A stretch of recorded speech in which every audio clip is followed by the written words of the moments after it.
Hello, I'm Adrian Atkinson. Welcome to Jamaica Magazine.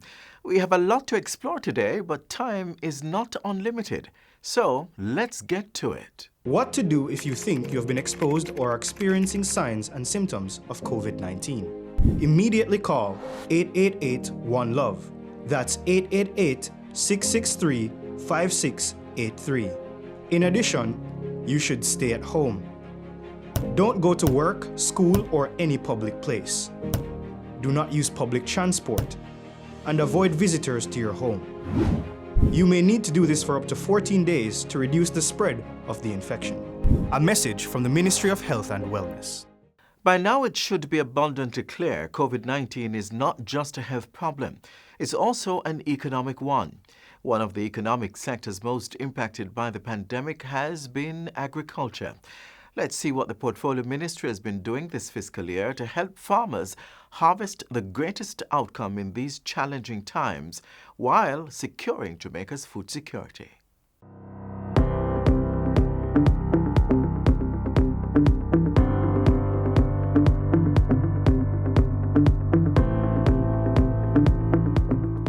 As the government works to emerge from the COVID-19 experience, the main focus of this ministry is stimulating growth within the agricultural sector.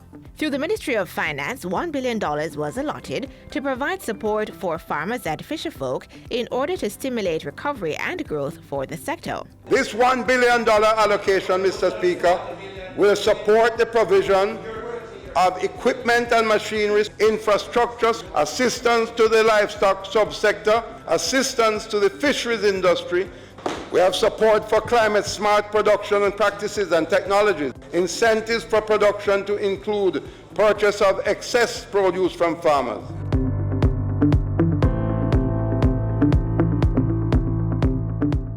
Infrastructure works have commenced on systems with the capacity to supply water to the farm gate in the southern region of the island. This is being done through the irrigation development projects. At the end of these projects, it is expected that approximately 7,000 hectares of arable land will be serviced with new irrigation and will be under sustainable production. The ministry has initiated the development of arable lands in St. Catherine and Clarendon under the proposed Southern Plains Agricultural Development, SPAD project. 3 parcels totaling 795 hectares have been selected for this project, and the project is to be funded through a grant of approximately 17.5 million British pounds from the United Kingdom Caribbean Infrastructure Fund, administered by the Caribbean Development Bank.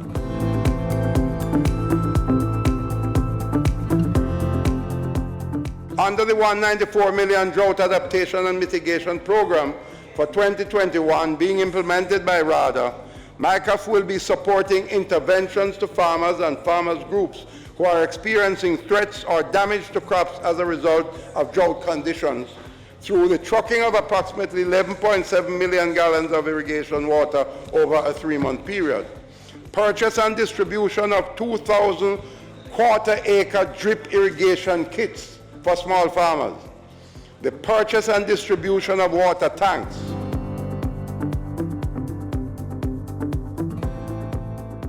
As we observe the International Year of Plant Health in 2020, $36 million has been allocated to the prevention and management of the tropical race 4 disease as we seek to protect and expand our banana industry.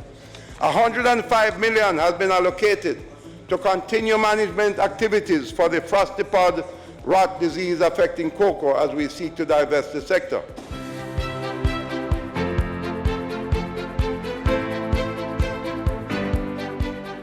The former Fisheries Division is now being transitioned into the modernized National Fisheries Authority. The governance mechanisms for the authority are now in place, with the establishment of a Board of Management and a National Advisory Council, as well as the formalization of an appeals tribunal. This authority also is implementing a national online licensing and registration system aimed at making interactions with all fishers, fish farmers, and other stakeholders more efficient. In accordance with climate resilient actions, the National Fisheries Authority is now implementing the Promoting Community-Based Climate Resilience in the Fisheries Sector project, valued at some $4.8 million United States dollars. This is a 5-year project and is expected to end in March of 2023.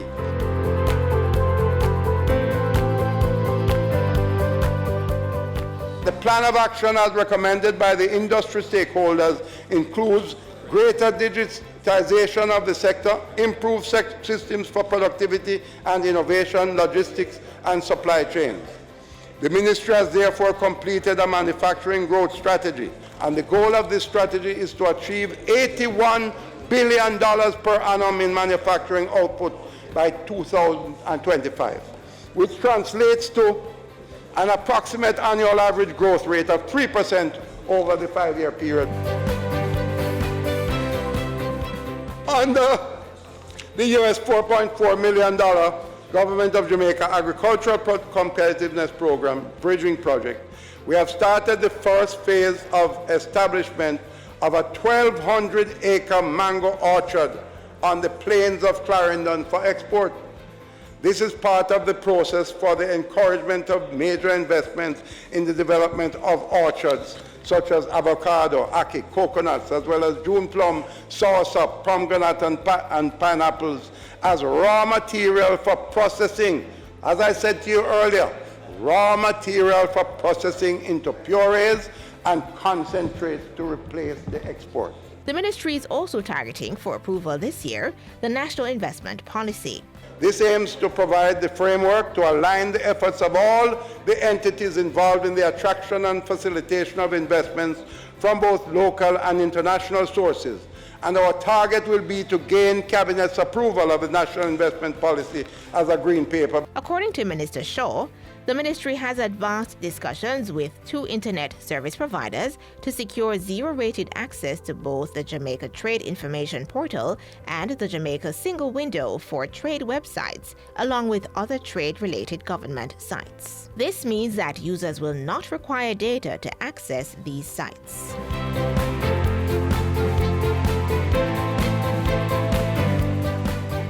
This fiscal year, the Exim Bank, with support of the Ministry of Finance, hopes to significantly increase its support to this important sector by disbursing at least $8.1 billion in loans. This is particularly in the context of the challenges being faced by the MSMEs because of the COVID-19 pandemic.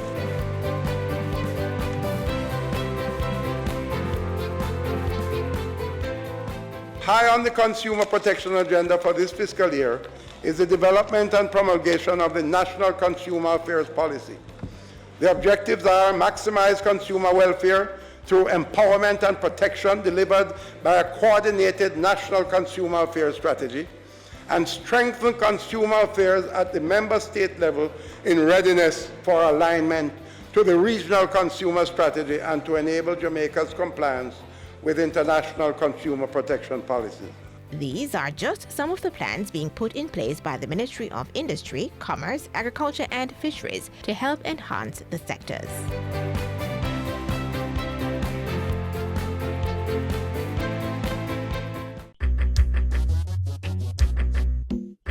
Nutritious food, succulent dishes, superior workmanship, and excellent service. Jamaica is on the go. Let's grow what we eat and eat what we grow. Let's harness the indomitable spirit of our most valued resource, our people. Let's support our local businesses. After all, buying Jamaican means building Jamaica. Original.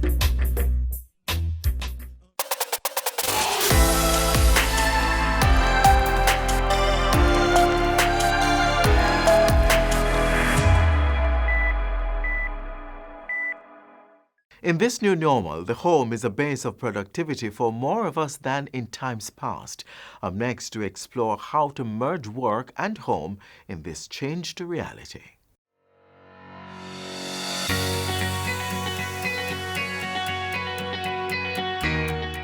There are many among us that have long mastered the concept of working from home. But for the majority, businesses and individuals alike, it's a new foreign concept. In that mix are persons whose means of earning simply does not translate to a homework environment, or so it may seem. Let's explore some options. First, if you are socially engaging and have a passion for anything, consider creating content for online. YouTube is a great platform for this. To get started, all you need is a device that can record video. A phone with a decent camera would suffice, and a subject that you're knowledgeable and passionate about. Create your own YouTube page and begin to upload. Over time, as you build an audience, you can begin to earn from ads placed on YouTube, as well as sponsorships that come directly to you.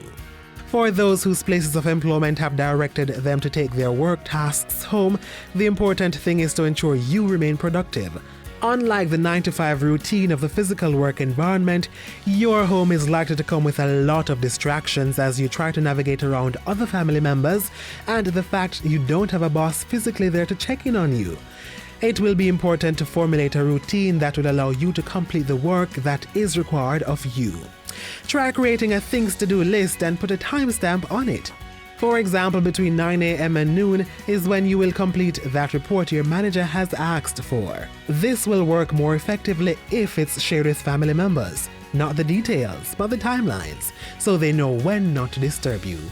Depending on the type of business, working from home could require access to the company's network or the transfer of data. And this brings me to my third and final point. Companies will need to put infrastructures in place to ensure their employees can access all the information and resources needed to maintain productivity in the home spaces. This may involve providing laptops with required software for connectivity. Employers will also need to institute an accountability system to check in with workers to ensure they are actually performing. We are trying to put in place the measures, bearing in mind that it is not the intention of the government to shut down the economy. What we are trying to do is to institute the measures that we believe will inure to greater practice of social distancing, which is what is now being recommended as the most effective way of controlling the spread of COVID-19.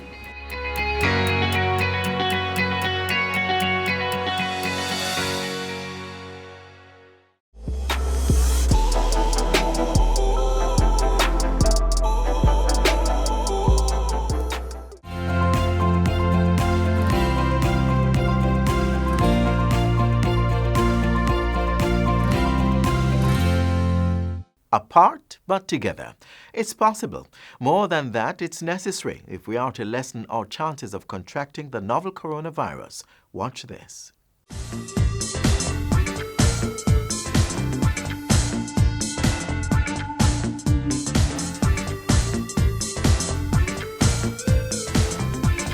Jamaicans are a touchy-feely bunch. We love to show and share our affection. That's one of the reasons the current global COVID-19 pandemic has been so difficult to bear. There can be no hugging, handshakes, fist bumping, or kissing. And most importantly, we now have to ensure that we maintain a physical distance of at least 6 feet apart. Social distancing is one of the methods the government of Jamaica is using to contain the spread of the novel coronavirus. This involves limiting frequent or close physical contact. In addition, persons are required to stay at least 2 meters apart. Why? Because COVID-19 is spread through droplets when an infected person coughs, sneezes, and even talks. By minimizing the amount of close contact we have with others, we reduce our chances of coming in contact with those droplets and catching the virus. As new information emerges and situations improve, the government of Jamaica has been adjusting the rules, but some things remain constant, like wearing masks when entering public spaces, avoiding touching mouth, eyes, or nose, washing hands frequently with soap and water, and using a hand sanitizer if soap and water is not readily available. Generally, public gatherings should not exceed 20 persons, and the 6 feet apart minimum should be maintained. There is now a 50-person limit at weddings and funerals, provided that the venue allows for the 6 feet apart rule. The number of persons in the space to square footage, 1 person to 36 square feet, which would give you the ability in terms of the functional space to maintain social distance, that if you stand in the square of 36 in the center, then you should have 3 feet apart. The other person standing in the other square should have 3 feet apart between both squares. From the center, you should have your 6 feet apart. So if your space can only accommodate 30 people with that physical distance requirement, then it is only 30 persons. If your space can take 1,000 persons, there is a cap, only 50. A maximum of 15 persons can be at a burial site. Social distancing is also required in all public and private offices. The same is true for business establishments. Dining at restaurants is permitted, but occupancy cannot exceed 50% of the facility's capacity with no more than 4 persons seated at a table. Only 60% of the seating capacity at cinemas, playhouses, and theaters can be used, with 2 rows left empty to facilitate the movement of persons across the width of the venue. A family or group of 4 are allowed to sit side by side. Buses will only be allowed to carry seated passengers. Public passenger vehicle license holders may carry the full complement of passengers as stipulated by their license. This, however, is subject to all occupants wearing masks, all windows being open, and air conditioning being off. Remember, observe the measures. Wear your mask, do your hand sanitizing, do your social distancing, and just be very careful about your personal health and your own interactions.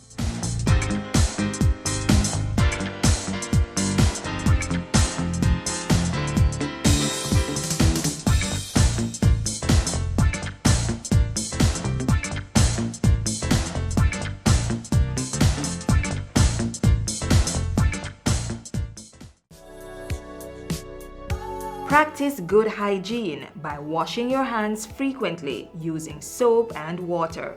Here's how you should do it while conserving water. Turn on the tap to wet your hands, then turn off the pipe. Lather your hands and the tap with soap. Turn on the tap and wash your hands, back, front, and in between fingers. Use some of the water to wash off the tap, then turn it off. Dry your hands with disposable hand towels. If you don't have running water, use a hand rub containing 62% or more alcohol. If hand sanitizers are not available, rubbing alcohol, Dettol, white rum, or household bleach will do the trick. And if all else fails, let hand washing and the handling of potable water be a 2-person event. Each person will take turns pouring and washing hands with sitting water. Now is a good time to consider installing a tap on your containers to reduce the risk of water contamination. Faucets can be easily attached to drums, buckets, or 5-gallon water bottles. And to ensure that the outside of the containers are clean when recapping, disinfect it with hand rub containing alcohol that's 62% or more.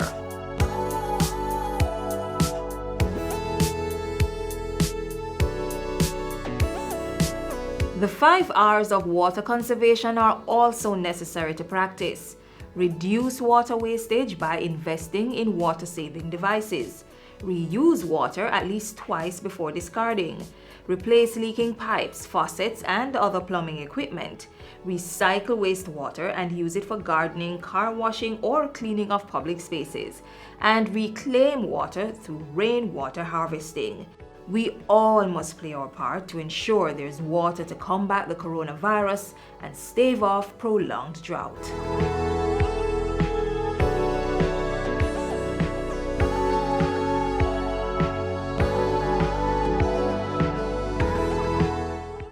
One of the critical tools in the fight to keep ourselves COVID-free is water. Yes, it's essential for life in more ways than one. After all, you can't be expected to wash your hands regularly if there is no running water to use. That's why government has been making the commodity available to as many Jamaicans as possible. Here's an update on those efforts.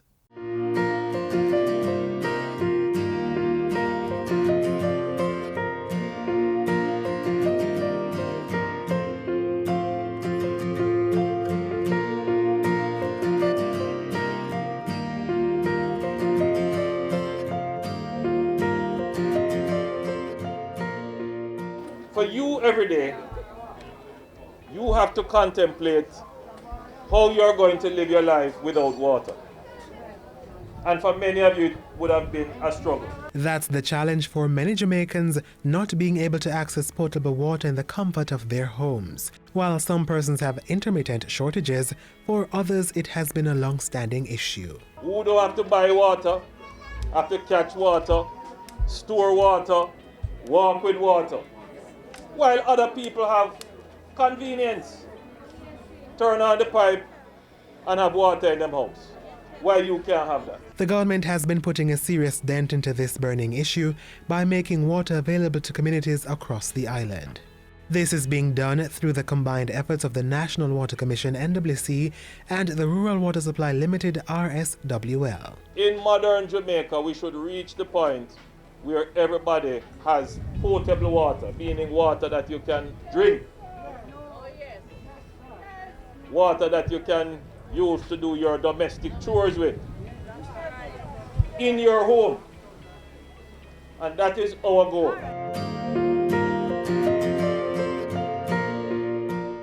This government hears the cry of the people for water.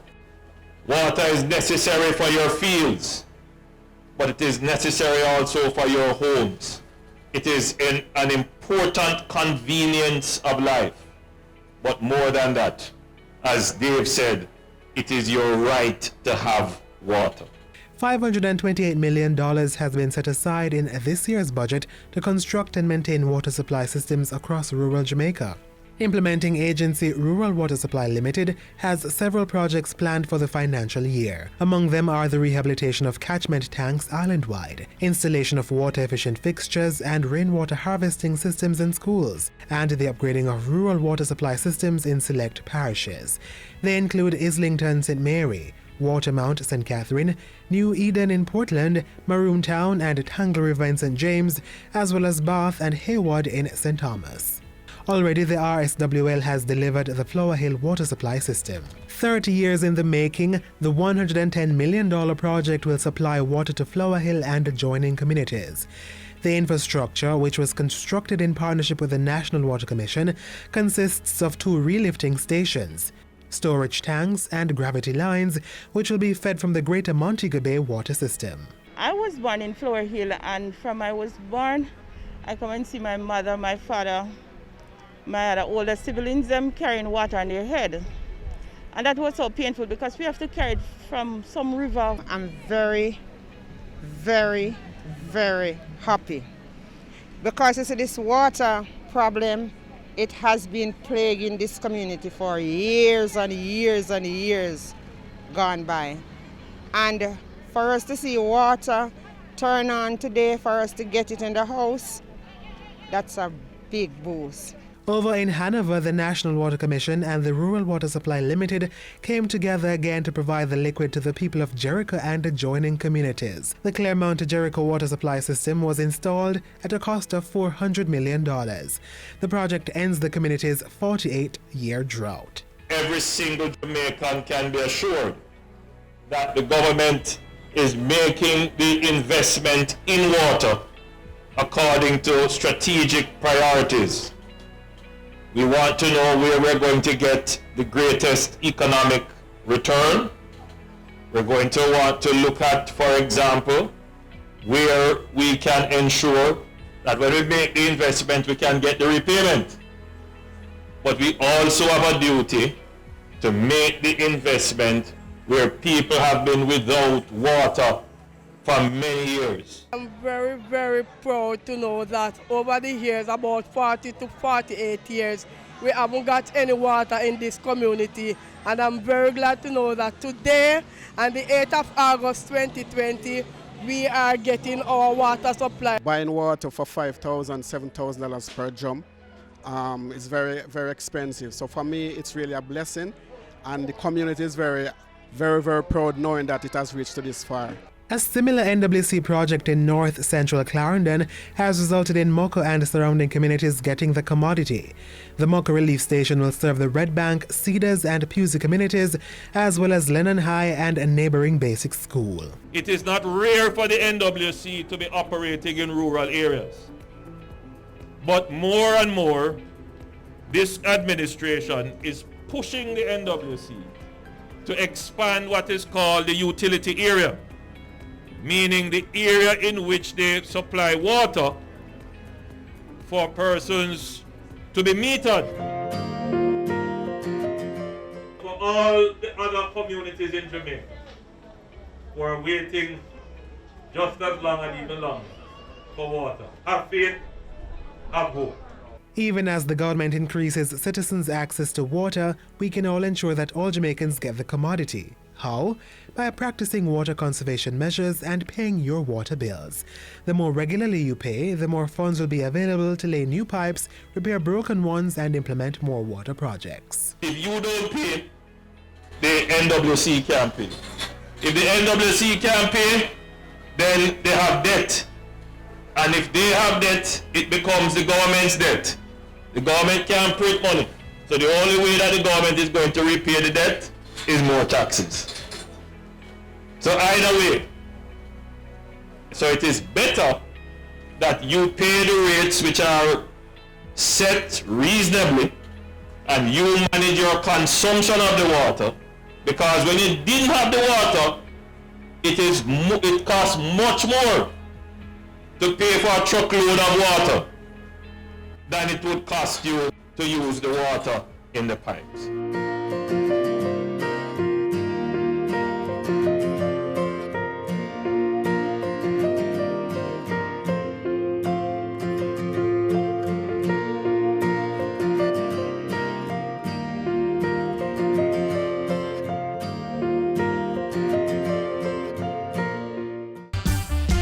Man, don't respect.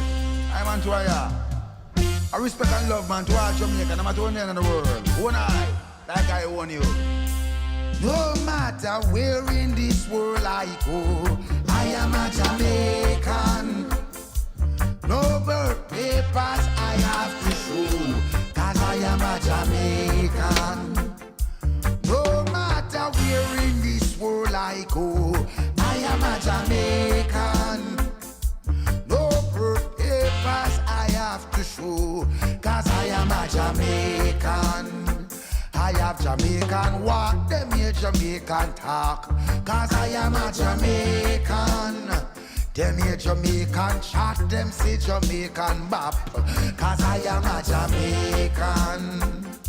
Now everywhere in this world I go, I am a Jamaican. And no ID I will have to show, cause I am a Jamaican. Them say, Lord, what a boy can run, that is a Jamaican. This is where the show wraps. Another will be delivered tomorrow. You can watch it as you did this one on this same station. The JIS YouTube channel has this and other programs you can enjoy, so check it out. While you're online, visit our website and social media pages to be informed and have your voice heard. On behalf of the entire production team, I'm Adrian Atkinson saying thanks for watching, take care, and see you next time. This has been a production of the Jamaica Information Service, the voice of Jamaica.